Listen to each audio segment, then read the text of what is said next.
Hi verse, போன வீடியோவில் ஹெல்னாட்ட நீ இப்படி நடந்துக்கிட்டேன்னா பட்டத்தரசியா மட்டும் இல்லை பனிப்பெண்ணா கூட இருக்க முடியாத ஒன்னால அப்படின்னு சொல்றதோட பார்த்துருந்தோம். இதுக்கப்புறமேட்டு என்ன நடக்குது இந்த வீடியோவில் பார்ப்போம். அதே நேரத்தில் ஹெல்னாமா உன்னோட கணவனுக்கு 3வது மனைவி வரப்போறான். இன்னொரு மனைவி சிறு வயது தோழி. இப்போ வரப்போற மனைவி தென்ம பகைவனோட பொண்ணு. இந்த தோழிக்கும் பகைவனோட மகளுக்கும் இருக்கிற பேருக்கு இடையில இருக்கிற உன்னோட பேரு மறைஞ்சு போயிடக்கூடாது அப்படின்னு அவங்க அம்மா சொன்னோன்னே ஹெல்னா இதை கேட்டு அதிர்ச்சியாகி இப்படி நடக்கிறதுக்கு வாய்ப்பு இல்லை, ஏன்னா சந்திரகுப்தனை அரசன் ஆக்குனதே நான் தான் அப்படிங்கிறாங்க. சந்தேகம் இல்லை, ஆனா மகத நாட்டுல அரசனோட ஆணை தான் செல்லும், அரசியோட ஆணையெல்லாம் செல்லாது. அதனால நீ போய் இந்த பரிசுகள்லாம் கொடுத்துட்டு வா, இது மட்டும் இல்லாம நீ அவளுக்கு தோழியா இரு அப்படின்னு சொல்றாங்க. இதை கேட்டு ஹெல்னாவும் தோழியா அவளுக்கா நானா அப்படிங்கிறாங்க. நான் அவளுக்கு தோழியா இருக்கணுமா, அவ என்னோட எதிரி அப்படிங்கிறாங்க. எனக்கு தெரியும், ஆனா நீ ஒண்ணு புரிஞ்சுக்கணும், எதிரியை நாம அழிக்கணும்னா அதுக்கு சிறந்த ஆயுதமா இருக்கிறதே நட்பு தான். எதிரிய நீ எப்பயுமே உன் பக்கத்திலேயே வச்சிருந்து கண்காணிச்சிட்டு இருந்தா தான் அவனை நீ சீக்கிரமா அழிக்க முடியும். அதுக்காக தான் நான் அவனை தோழியா இருக்க சொல்றேன் அப்படின்னு ஹெல்னாமா சொல்றாங்க. ஹெல்னாவும் சிந்திச்சு பார்த்துட்டு புரிஞ்சுக்கிட்டேன், நான் நிச்சயமா அங்க போவேன் அப்படின்னு சொல்லிட்டு நந்தனோட காப்பை கையில் அணிஞ்சுக்கிறாங்க. அடுத்த காட்சியில ஹெல்னா நந்தினிக்கு பரிசுகள் எல்லாத்தையும் கொண்டு போய் கொடுக்குறாங்க. நந்தினி ஒவ்வொரு பரிசு பொருட்களையும் பார்த்துட்டு இருக்காங்க. இன்னைக்கு கொண்டாட்டம் ரொம்ப விசேஷமானது, அதனால இந்த பரிசுகள் எல்லாத்தையுமே நீ சிறப்பாக அணிஞ்சிட்டு வா அப்படின்னு சொல்லிட்டு ஒவ்வொரு பொருளையும் காட்டுறாங்க. இது வஸ்திரங்கள், இது ஆபரணங்கள் அப்படின்னு சொல்லிட்டு இருக்காங்க. அந்த நேரத்துல நந்தினி எல்லா கையில அணிஞ்சிருக்கிற நந்தனோட காப்பை பார்த்து அதிர்ச்சியாகிறாங்க.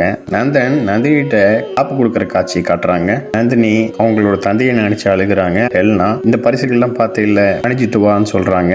நந்தனோட மனைவி அணிஞ்சிட்டு வருவா அப்படின்னு சொல்றாங்க. எல்லாவும் கையில போட்டிருந்த காப்பை நந்தினிட்ட காமிச்சு, இது அடையாளம் தெரியுதா, உன்னோட தந்தை உனக்கு அழிச்சது, இப்ப அது என்கிட்ட இருக்குது, இது என்னோட பழக்கம், எனக்கு பிடிச்சத என்கிட்ட இருந்து யாரோ பறிச்சா அவங்களுக்கு பிடிச்சத நான் அவங்ககிட்ட இருந்து பறிச்சிருவேன் அப்படின்னு சொல்றாங்க. எனக்கான பொருள் என்கிட்ட கிடைக்கிற வரைக்கும் உனக்கான பொருள் கிடைக்க விட மாட்டேன் அப்படி ஹெல்னா சொல்றாங்க. இதை கேட்டுட்டு இருந்த துர்தரா வஸ்திரங்களும் ஆபரணங்களையும் ராஜமாதா உனக்காக அனுப்பிச்சிருக்காங்க, நம்ம 3 பேருமே அவங்களை இனிமேல் அம்மன் அழைக்கணும்னு சொன்னாங்க, ஏன்னா நம்ம 3 பேருமே சந்திராவோட மனைவிகள் அல்லவா அப்படின்னு சொல்லிட்டு மைண்ட மாத்த பாக்குறாங்க. அதனால நம்ம சகோதரி போல இருக்கணும் அப்படி துர்தரா சொல்லிட்டு இருக்கிற நேரத்துல ஹெல்னா துர்தரா பார்த்து முறைக்கிறாங்க. அப்படின்னு ராஜமாதா சொன்னாங்க அப்படின்னு துர்தரா சொல்றாங்க. அதுக்கப்புறம் ஹெல்னா அங்க இருந்து போறாங்க. ஹெல்னா போனக்கு அப்புறமேட்டு துர்தரா எதையும் நீ பெருசா எடுத்துக்காத, அவ எல்லார்ட்டையுமே இப்படிதான் பேசுவா, என்னட்டையும் இப்படிதான் பேசுவா, எனக்கும் அவளை பிடிக்காது உனக்கும் அவளை பிடிக்காது தானே அப்படின்னு நந்தினி பார்த்து கேட்கறாங்க.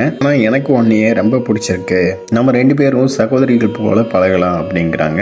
ஏன்னா நம்ம 2 பேரும் ஒரே மொழி ஒரே நாட்டுல தானே இருக்கும், அயல்நாட்டுக்காரிக்கு நம்மளோட கலாச்சாரம் என்ன தெரியும் அப்படின்னு ஹெல்னாவை குறிப்பிட்டு சொல்றாங்க. இதை கேட்டு நந்தினியோட அண்ணி எல்லாருமே சந்தோஷப்பட்டு சிரிக்கிறாங்க. நான் ஒன்னு சொல்றேன், நீ கோச்சுக்க மாட்டேல, சந்திராவை உனக்கு பிடிக்காதுதான், ஆனா அவன் கெட்டவன் இல்ல, நல்லவன் தான், சின்ன வயசுல இருந்து என்னோட தோழனா இருந்திருக்கான், எப்பயுமே சிரிக்க வைப்பான், அக்கறையா கவனிச்சுக்குவான், அதே மாதிரிதான் நீ திருமணம் செஞ்சதுக்கு அப்புறம் நீ அக்கறையோட கவனிச்சுக்குவான் அப்படி துருதரா சொல்றாங்க.